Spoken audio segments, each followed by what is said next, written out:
Hello fellow sim racers, both professionals and amateurs. It's me, Race PK, yet again for the third time as we get ready to go racing here at Marrakesh, Morocco for the second round of the Raceroom World Championship. Before we begin today, I just want to give a shout out to Lewis Hamilton, who about 2 hours ago, maybe more like 2.5 I'd say, he got his first ever win with Mercedes in Formula 1 at Budapest in Hungary. I'm a big fan of his and Mercedes. It's really cool that he was able to get that win today.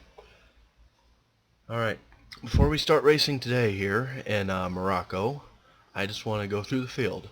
I am starting in 23rd. I actually think during qualifying I was on my way to like a top 5, possibly even pole position.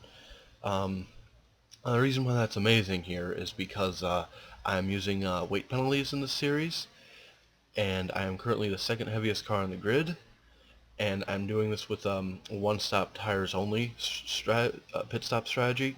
So I also have a ton of fuel in my car, so I actually probably have the heaviest car on the grid. But yeah, I'm starting 23rd. Reason why I say I think I could have made a top 5 in qualifying was because coming off of the hairpin back here, I just put too much into the throttle and spun myself out. Yet I was somehow able to outqualify the whoever the heck that is back there. No, other way, Arne Hein.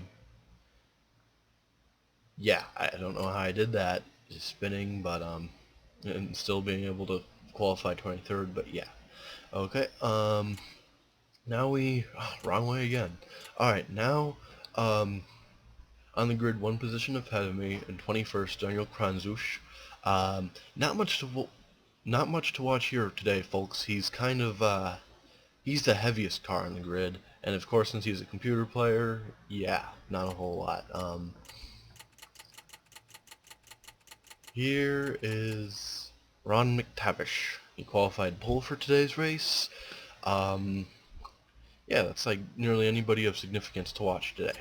Oh, also before we begin, I just want to note that I have disabled all flag rules at this track, which in a way is kind of stupid of me, because then no blue flags, which really wouldn't be that realistic then, because the circuit is actually kind of short, or at least it feels that way. But that's just because on this one turn, the notch, as I'll refer to it later, cutting rules are just so strict. I don't even cut, and it still penalizes me. I don't get it. So don't worry, I will reinstate them for the third round and beyond. It's just because the circuit's so demanding, I don't want to be put up with that. Alright, this is probably the longest intro of the whole series, so let's just go racing. And we're off. Standing start as always. Not much of a run, but I'm able to grab the gears, and well, I shouldn't say that, it's all automatic, but getting up to 16th, blowing past these cars on this first complex, going 3 wide, able to get past one of them, but the other gets the runoff up to 13th.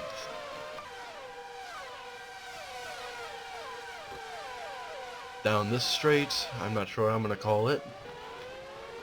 Going into the notch, able to outbrake a lot of people. Trying to shove my way past the green Team Azev car there, but couldn't quite get it done. Around the curve. Into that turn, whatever it's called.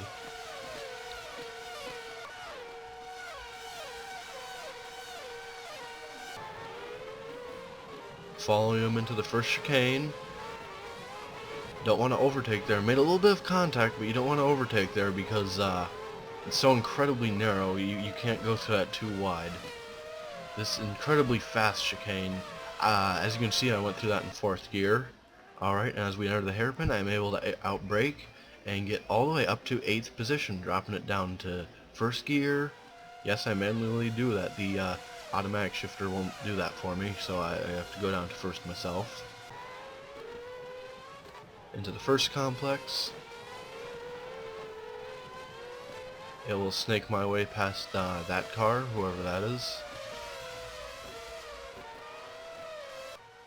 I think I'm going to call that the Monroe Straight. down the Monroe Straight. I'll call this the notch here, and into the notch, but still trying to warm up my brakes. And in case you're wondering, I'm not going to use the whole no flag rule to my advantage. If I do cut and I pick up a position, I will yield that. I will give that back to someone else. And I'm not going to be. I'm not going to try and just cheat myself more position or anything. All right, and I know what I said about too wide there, but I actually left that going too wide.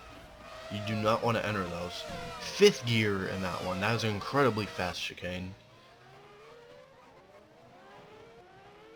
Into the hairpin, it will outbrake them, but went a little bit wide. Up to 7th. And I'm going to go on board now. In the past round, the 2 races in Monza, Italy, you might remember that the lap counter wasn't quite working correctly. As you might have noticed, it is indeed working correctly today. And the best lap, 1 minute 11 second .818, that is indeed true. That is my fastest lap. I forget when I put that in though. So yeah, that's very good today that the trackers are working.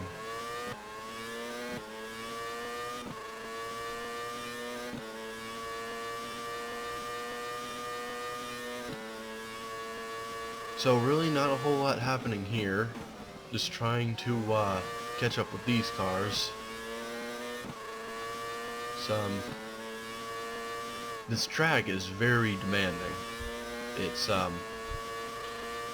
It requires a very specific type of driving style that's hard to explain. You need to be able to concentrate aggressively. Like, you just can't drive this track. You have to literally race it. There's no, you just can't slow down and drive. Oh, a little contact there. This track, if you let up for any moment, you will slow up a little bit, or you'll hit the wall. And of course, you cannot make any mistakes here because of the concrete walls and how fast it is. You really don't have a whole lot of room for error. So you constantly want to be on your toes when it comes to concentration. So you need an aggressive sort of concentration is what I'm trying to say. But at the same time, you cannot take chances. You cannot have an aggressive driving style. Because if you do that, you're going to take chances, and when you take chances, then you have more risks of something actually happening. Oh, is able to get a runoff there in 5th gear and passing. Dropping it down to 1st, went way wide. Still able to get past him up to 5th, down the front stretch.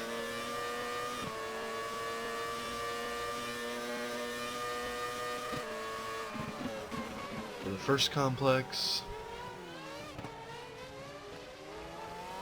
On that first complex there, you kind of want to avoid the curbing at all costs, because that will the height difference is enough that it will actually the height difference between the curbing and the street is actually so much that you will lose traction. And when you lose traction, like I said during the Monza race, you lose speed, and then you won't be able to get a run off that corner.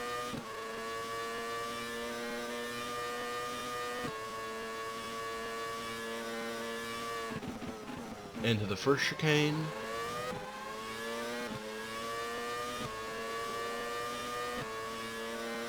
To the second high-speed one.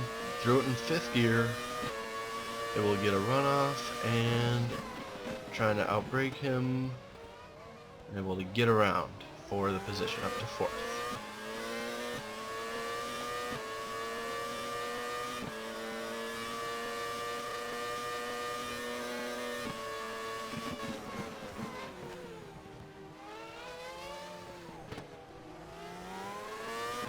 There, that was a perfect example of how to get through the first complex without hitting the curbing. Or is that even the right term? I'm suddenly not sure. If you know what the correct term is, please comment and tell me. Yeah, in fact, just comment on anything. If there's anything like that you think would make this video better or future videos better, please comment. I always like feedback.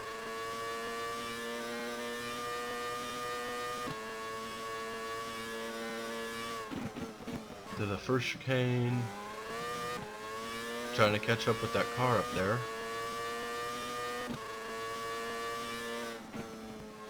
Fifth gear again through that chicane. I believe one of these times I actually am able to get through it in sixth, which is utterly amazing.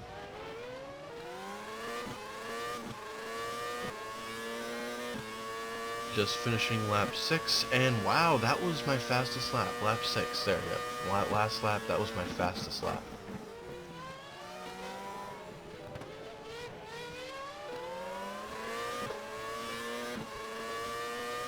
I also just want to take a moment to apologize for coverage in the last race. I noticed I'd gotten a dislike, and probably as time progresses I'll probably get more, I don't know, but anyways, during that second race I had been eating some ice cream, and I think that's the reason for the dislike, because I personally would not want to be watching a video like this and put up with that, so I sincerely apologize for that, and nothing like that will ever happen again in any of these series. Just a rookie mistake. This is my first time ever, and it's the third time ever commentating, but I'm new to this, so just I don't know everything, and I'll make mistakes along the way. It's just I apologize for that with the ice cream. It will not happen again. Oh, side by side for position here. Reason why I'm never able to get a run off of that chicane, why did I say chicane? That's a hairpin. Reason why I don't think I'm ever able to get a run off of that hairpin is because it's just my car is so heavy, and I'm actually don't know the preferred line through that hairpin. And the reason why on the straightaways like this one here, if you see in the rear view mirror, he's catching me. And he shoves me off the track. Main reason why stuff like that happens is because I've got so much fuel in my car, and I've got the weight penalty, thus it's a lot heavier. Thus, it's harder to stop, and that's the main problem as to why I have trouble on these straightaways. I hit the wall there. No suspension problems, even though the damage is at 100%. Through 50 and through that in 5th gear.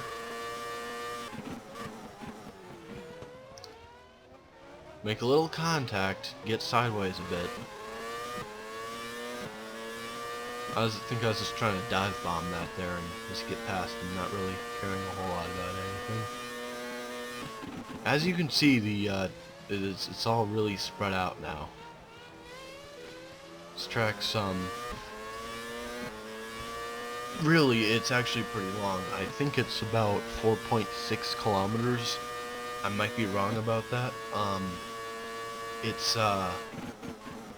But because it's so fast though, it feels a lot shorter. But it's times like this, when it's just me and somebody else ahead of me, this track feels really lonely. But then, when you get up on lap traffic, or if you get into the pack or something, the pack of cars, then it can feel pretty busy.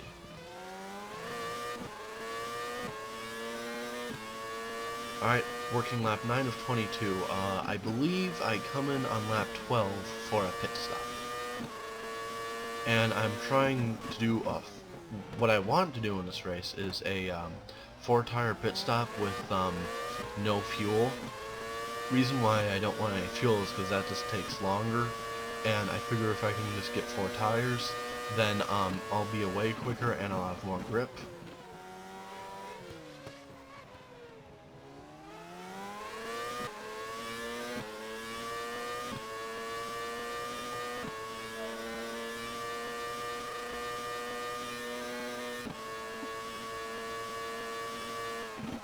Into the notch. Careful not to let him get into the back of me. I really hate it when they do that. but in reality it's my own fault because my car is so heavy. Down the back stretch.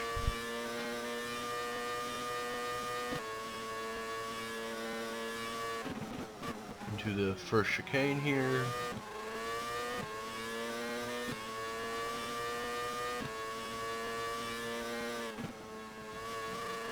Through the fast chicane in 5th gear. Like I said, I believe at some point in this race I'm able to go through it. I actually go through it in 6th. Oh, that car behind me was pitting, if you could see that in the rearview mirror.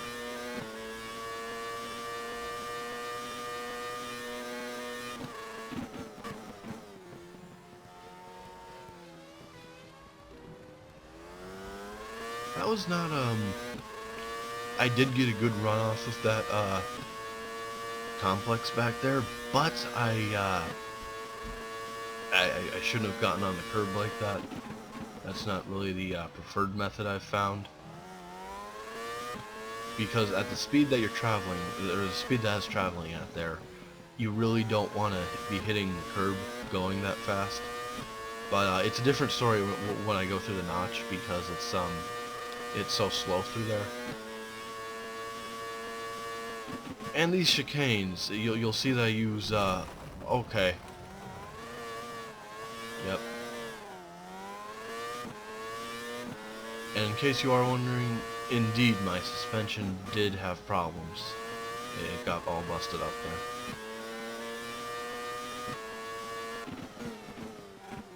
Coming in for the pit stop. Now I've changed my strategy to 2 front tires, because I figure those are going to be the ones that really need it, so I can just basically I can use the front tires to guide and pull my car through the chicanes and stuff.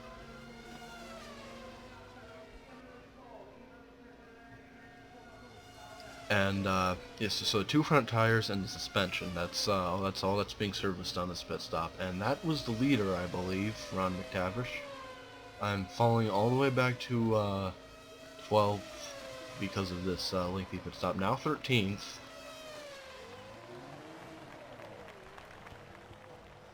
15th.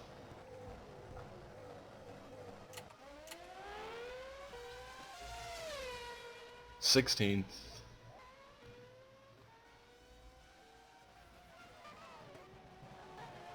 Tires are a bit cold, not really used to the feeling because I've been driving on worn tires, I guess you could say.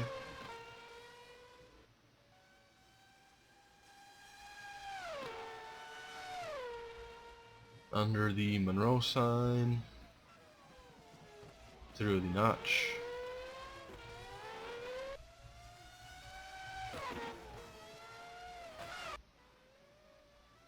That set of curves there, they're really interesting. I don't quite know how to describe how to drive them, but even though it is technically 2 turns, a left-hander and then a right-hander, it feels more like just one, or at least you can drive through it in one.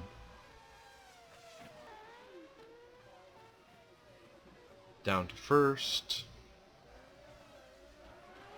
Spun my tire a bit back there. Able to pass some cars in the pits and got up to 12th. Into the first complex, wherever you want to call that. I like this game a lot.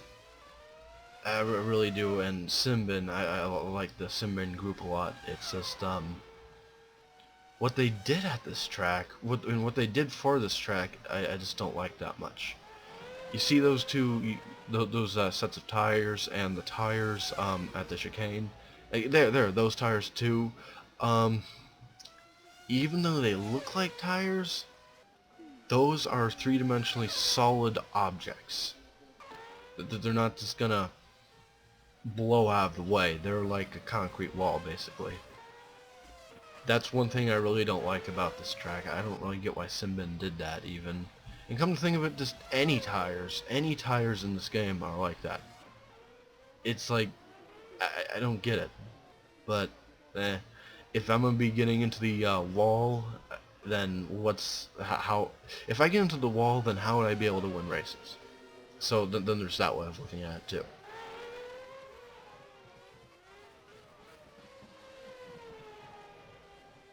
Up to 12th if I haven't said, yeah, I already said that. Under the Monroe banner.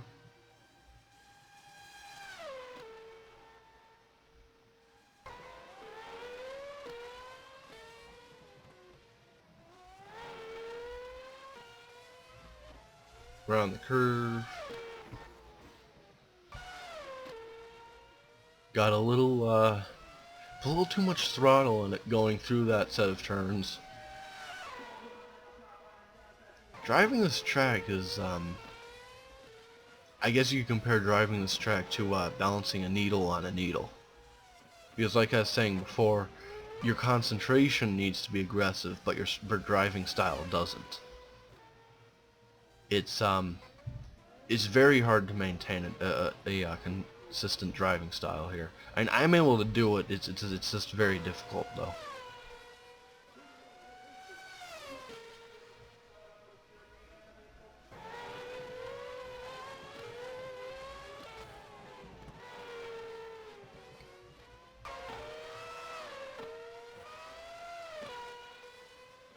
Catching up with a lot of cars, as you can see. This should get interesting.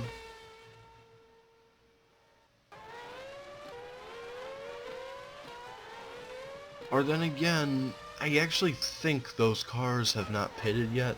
I might be wrong about that. During the Monza races, before commentating, I actually watched those to get a grip on what exactly happened and when it happened, so like I wouldn't be caught off guard or anything. I kind of forgot to do that for this race, so since I was during the race itself, I was basically concentrating like heck. I wasn't. Oh, there was a bit of a wreck up there.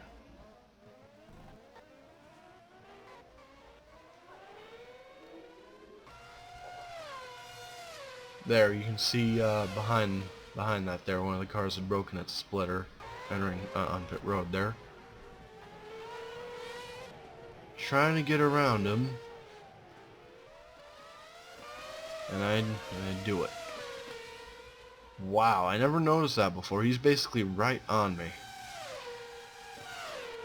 Let him by, but at the same time, alright, I forget what I was trying to do there. Now, because my car's heavier, he hits me, I go off, I give that back to him, because like I said, I'm not gonna try and give myself an advantage or anything like that, anything cheap like that.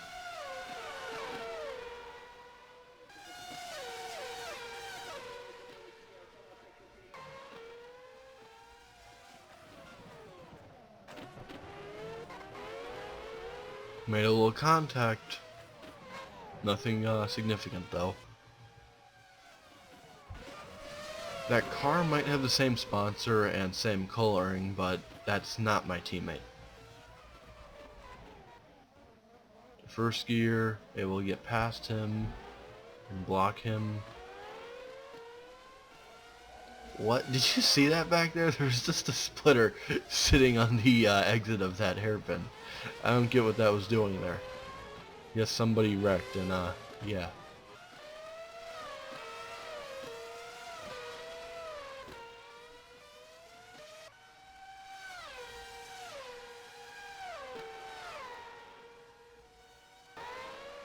Down this straight, into the notch. Careful not to brake too early.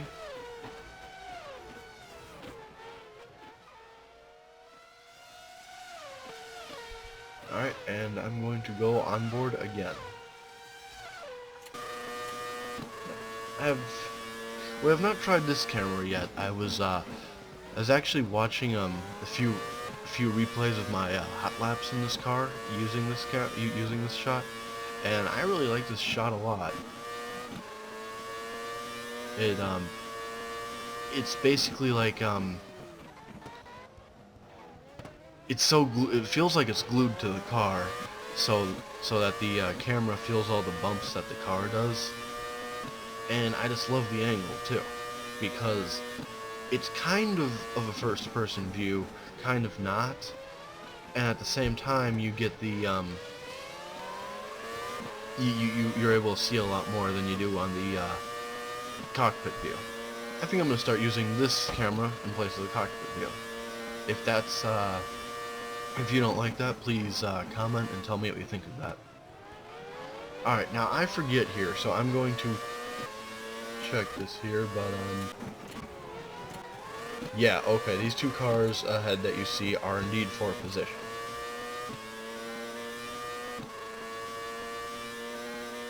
Now, I forget what the recommended pit window is. But yeah.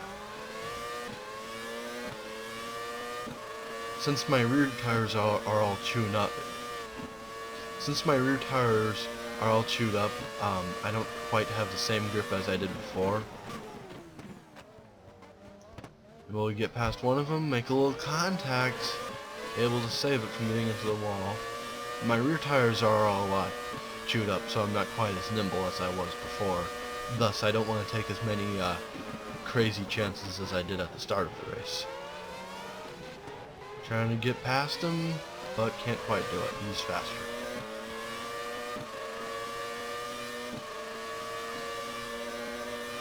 I find that if the on the hairpin, my car's heavier, so he gets by too. Yeah, this is an awesome camera. I absolutely love this.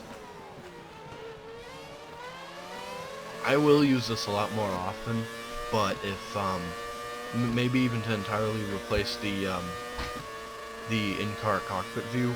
But if you, the viewer, do not like that, please tell me, because the whole reason why I post these is to show people the stuff that I do, and of course to entertain people too. And if people don't like what I'm, oh wow, I forgot about that. Braked way too late. Was able to slide past one of them. But really, if you don't like the idea of me replacing the cockpit view with this, then tell me. Now he cut there, he needs to give that back, but he doesn't. Which, that makes it all the more challenging, which is perfectly fine with me.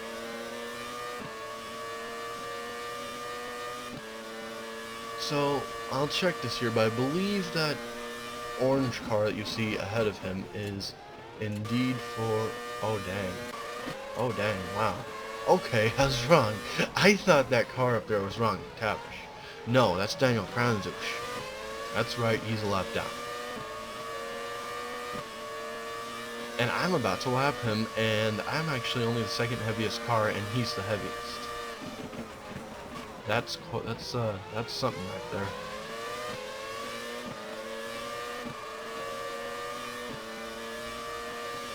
Into the fast chicane. Able to swoop past him. Oh man, I believe he might have tapped me from behind just a tiny bit. Alright, second to last lap. And even though this is the second to last lap, I am still going flat out. Although there's absolutely no way I can catch the leader. I just kind of want to have the satisfaction of putting the points leader behind me.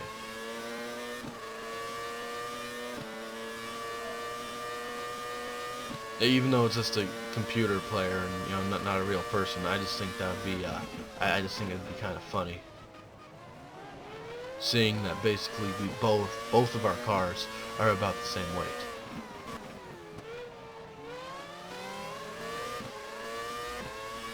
Also too, I'm thinking for the second season that I'll be doing after this, which yeah, I do plan on continuing this as I'm doing the second season, but in the second season I was thinking of only doing one 100-kilometer race instead of two 100-kilometer races, because in real life obviously you would want to see two 100-kilometer races with these type of cars as fast as they are. I think would be quite cool and quite a realistic